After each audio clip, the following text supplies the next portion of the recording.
दोस्तों हिस्ट्री का एक इम्पोर्टेंट क्वेश्चन है कि मुगल कालीन कला एवं संस्कृति का वर्णन कीजिए। मुगल कालीन कला मतलब जब मुगल साम्राज्य चल रहा था उस टाइम में यहाँ पर कला और संस्कृति कैसा था उसके बारे में हमको बताना है। तो ये भी आपका एक मोस्ट इम्पोर्टेंट क्वेश्चन है। शुरू करते बिना देर किए, चैनल पर नए तो चैनल को सब्सक्राइब कर लीजिएगा। कहा जा रहा है कि मुगल काल भारतीय इतिहास का एक महत्वपूर्ण युग था। 1526 ईस्वी में बाबर द्वारा मुगल साम्राज्य की स्थापना से लेकर 1707 ईस्वी में औरंगजेब की मृत्यु तक भारत में कला, स्थापत्य, चित्रकला, संगीत, साहित्य तथा सांस्कृतिक जीवन का उल्लेखनीय विकास हुआ। अब आप पूछेंगे कि मुगल काल यहीं तक चला था क्या? नहीं, लेकिन मुगल साम्राज्य का स्थापना बाबर के द्वारा 1526 ईस्वी में पानीपत के युद्ध के बाद किया गया था, और उसके बाद जब तक औरंगजेब का मृत्यु 1707 में हुआ तभी तक ये क्या है, एक प्रबल शासक की तरह से शासन यहाँ पर हुआ। उसके बाद जो भी इसके बाद शासक आए वो बहुत ही दुर्बल थे, ठीक है, इसलिए यहाँ पर इतना ही लिखा हुआ है।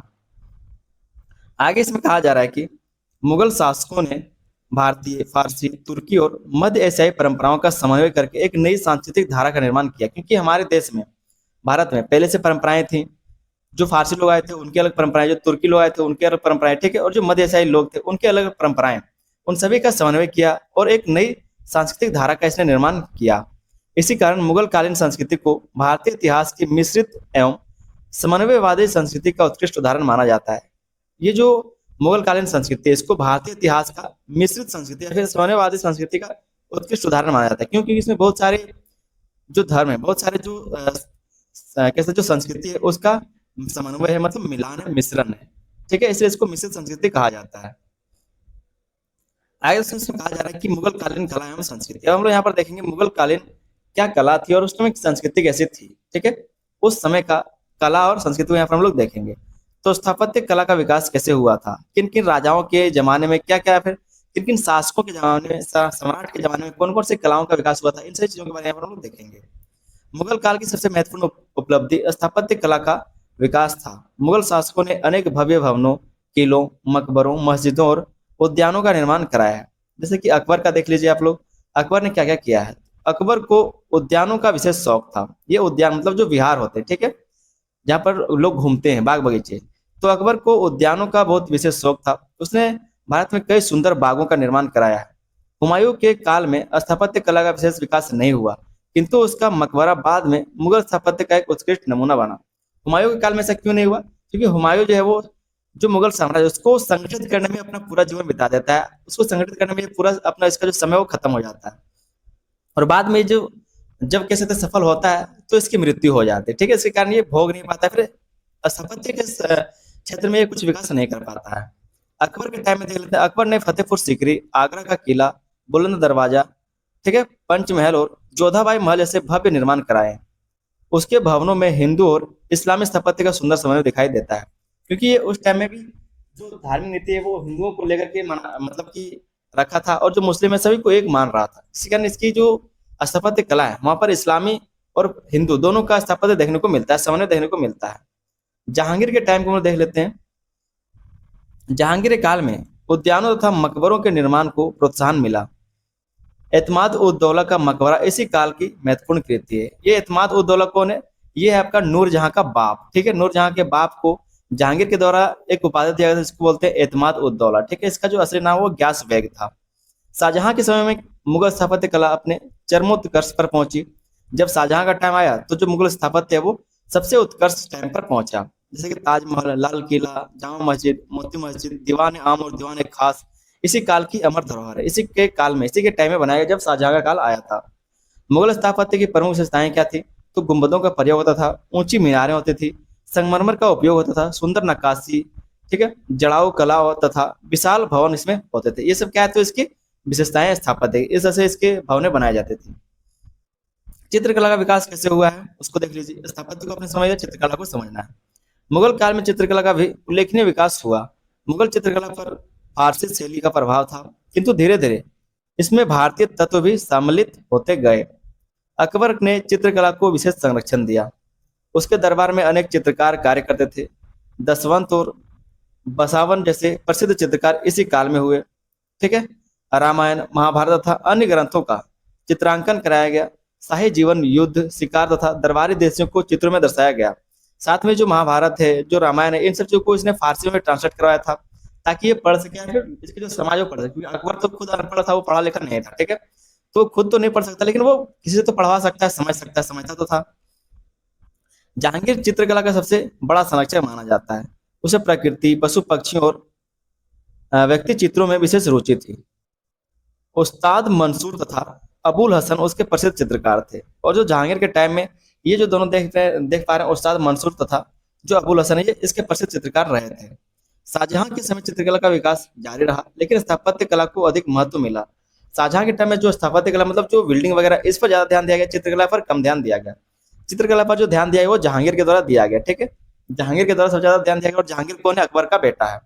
और जहांगीर का फिर जो बेटा है वो शाहजहां, और शाहजहां का बेटा औरंगजेब, ठीक है, इस तरह से चला है। तीसरा हम लोग देखते हैं साहित्य का विकास कैसे हुआ है। मुगल काल साहित्यिक दृष्टि से भी अत्यंत समृद्ध था। फारसी भाषा को राजकीय संरक्षण प्राप्त था, लेकिन संस्कृत, हिंदी तथा अन्य भारतीय भाषाओं का भी विकास हुआ। जो फारसी था वो विशेष भाषा था, लेकिन इसके साथ साथ संस्कृत का भी, हिंदी का और अन्य जो भारतीय भाषा उसका विकास साथ साथ में हुआ। बाबर ने अपनी आत्मकथा बाबरनामा की रचना की, जो तुर्की भाषा में लिखी गई थी। इसने खुद ये लिखा है बाबरनामा, ठीक है। किसने लिखा? बाबर ने, जो तुर्की भाषा में लिखा गया है। बाद में इसको ट्रांसलेटेड किया गया। अबुल फजल ने बाबरनामा और आईने अकबरी जैसे महत्वपूर्ण ग्रंथों की रचना की। जो अ, अबुल फजल है, ठीक है, इसने बाबर के लिए कई सारी किताब लिखी, जैसे बाबरनामा और आईने अकबरी, इसको ट्रांसलेट किया है बस, ठीक है। जो बदायूं है, बदायूं ने मुंतखब उत तवारीख लिखी है। जो बदायूं है उसने भी ये किताब लिखा है। अकबर के दरबार में महाभारत, रामायण, आयुर्वेद, अथर्ववेद, ठीक है, तथा अनेक संस्कृत ग्रंथों का फारसी में अनुवाद कराया गया, मतलब ट्रांसलेट इसका कराया गया था जब अकबर का टाइम आया। तो आगे देख लेते हैं जो इसमें होता है साहित्य का जो विकास हुआ है, वो है हिंदी साहित्य के क्षेत्र में तुलसीदास, सूरदास, ठीक है, रस खान, रहीम और केशव दास जैसे महान कवियों ने अमूल्य योगदान दिया है। तो ये सब क्या सब साहित्य विकास है। दारा सिकों ने उपनिषदों का फारसी में अनुवाद कराया और हिंदू मुस्लिम सांस्कृतिक समन्वय को बढ़ावा दिया। दारा सिको कौन है? औरंगजेब का ही भाई है, ठीक है। लेकिन बाद में इसको मार दिया जाता है औरंगजेब के द्वारा। दारा सिको एक विद्वान व्यक्ति था, बहुत ही विद्वान व्यक्ति था, ठीक है। चौथा यहाँ पर हम लोग इसके पॉइंट को देखेंगे, वो है संगीत का विकास। मुगल साम्राज्य में, मुगल काल में संगीत का विकास कैसे हुआ है। मुगल काल में संगीत को भी महत्वपूर्ण संरक्षण मिला है। अकबर संगीत का महान प्रेमी था। उसके दरबार में तानसेन जैसे महान संगीतज्ञ थे, जिन्हें भारतीय संगीत का रत्न माना जाता था। ये अपने क्या कह सकते हैं, मतलब गाने से क्या कर सकते थे, बारिश भी करवा सकते थे, ठीक है। तानसेन ने ध्रुपद गायन को नई ऊंचाइयां प्रदान की। उनके नाम से कई नए रागों का उल्लेख मिलता है। जहांगीर और शाहजहां ने भी संगीत को संरक्षण दिया। दरबारों में गायन, वादन और नृत्य का आयोजन होता था। हालांकि औरंगजेब ने संगीत को विशेष संरक्षण दिया, फिर भी संगीत की परंपरा समाप्त नहीं हुई और विभिन्न राज दरबारों में इसका विकास जारी रहा। हम यहाँ पर कुछ सब कुछ समझाने बस पढ़ दे रहे, क्योंकि इसमें समझाने से कुछ है नहीं, ठीक है। तो जब जिस तरह से यहाँ पर साम्राज्य का विस्तार होता है, जिस तरह से नए नए शासक आते गए, उस तरह से उसका विकास होता रहा। भाषा सांस्कृतिक समन्वय कैसे हुआ। मुगल काल में विभिन्न संस्कृतियों के संपर्क से नई सांस्कृतिक परंपराओं का विकास हुआ। फारसी भाषा प्रशासन और साहित्य की प्रमुख भाषा थी, लेकिन स्थानीय भाषाओं को भी प्रोत्साहन मिला। हिंदी, ब्रज भाषा, अवधी, उर्दू भाषा विकास इसी काल में हुआ है। उर्दू भाषा भारतीय और फारसी संस्कृत संपर्क का परिणाम थी। मुगल काल में हिंदू और मुस्लिम परंपराओं के मेल से एक मिश्रित संस्कृति विकसित हुई, जिसे गंगा जमुनी संस्कृति कहा जाता है, ठीक है, जिसको गंगा जमुनी संस्कृति कहा जाता है। छठा पॉइंट हम लोग देख लेते हैं, वो है सामाजिक एवं सांस्कृतिक जीवन। उस टाइम में सामाजिक और सांस्कृतिक जीवन कैसा था। मुगल काल में समाज विभिन्न वर्गों में विभाजित था। शासक वर्ग, अमीर वर्ग, सैनिक वर्ग, व्यापारी वर्ग, किसान तथा कारीगर समाज के प्रमुख वर्ग थे। जो समाज था वो इन सभी वर्गों में बंटा हुआ था। वस्त्र, खान पान, त्योहार और सामाजिक रीति रिवाजों में हिंदू और मुस्लिम संस्कृतियों का पारस्परिक प्रभाव दिखाई देता था। मुगल दरबार अपनी भव्यता के लिए, शिष्टाचार के लिए और सांस्कृतिक गतिविधियों के लिए प्रसिद्ध था, ठीक है। शिष्टाचार मतलब अपने तौर तरीके, जैसे हम किसी का आदर करते हैं तो उसको बोलते हैं शिष्टाचार, ठीक है। किसी से रहना सहना उसको बोलते हैं शिष्टाचार। भव्यता के लिए और सांस्कृतिक गतिविधियों के लिए बहुत ही ज्यादा प्रसिद्ध था। आगे दोस्तों हम लोग यहाँ पर मुगल कालीन कला एवं संस्कृति की कुछ विशेषताओं को देख लेते हैं। इसकी जो पहली विशेषता है वो है भारतीय और फारसी परंपराओं का सुंदर समन्वय यहाँ पर देखने को मिलता है, क्योंकि वो फारसी लोग थे और हम लोग तो पहले से भारतीय थे। यहाँ पर भारत था तो भारतीय और फारसी परंपराओं का सुंदर समन्वय देखने को मिलता है, मिश्रण देखने को मिलता है। स्थापत्य कला का कहा जा रहा है कि जो स्थापत्य कला है उसका अभूतपूर्व विकास देखने को मिलता है। चित्रकला में यथार्थवाद और सूक्ष्मता का समावेश देखने को मिलता है। साहित्य और शिक्षा का विस्तार हुआ। संगीत और ललित कलाओं का संरक्षण हुआ। सांस्कृतिक सहिष्णुता और समन्वय की भावना बढ़ी। गंगा जमुनी संस्कृति का विकास हुआ। भाषा और साहित्य का विविधता देखने को यहाँ पर मिला। तो ये सारी क्या है इसकी विशेषताएं हैं। इसका महत्व क्या है, मुगल कालीन कला एवं संस्कृति का महत्व। कहा जा रहा है कि मुगल कालीन कला और संस्कृति ने भारतीय सभ्यता को नई दिशा प्रदान की। ताजमहल, लाल किला, फतेहपुर सीकरी और जामा मस्जिद जैसे स्थापत्य आज भी भारत की सांस्कृतिक पहचान है।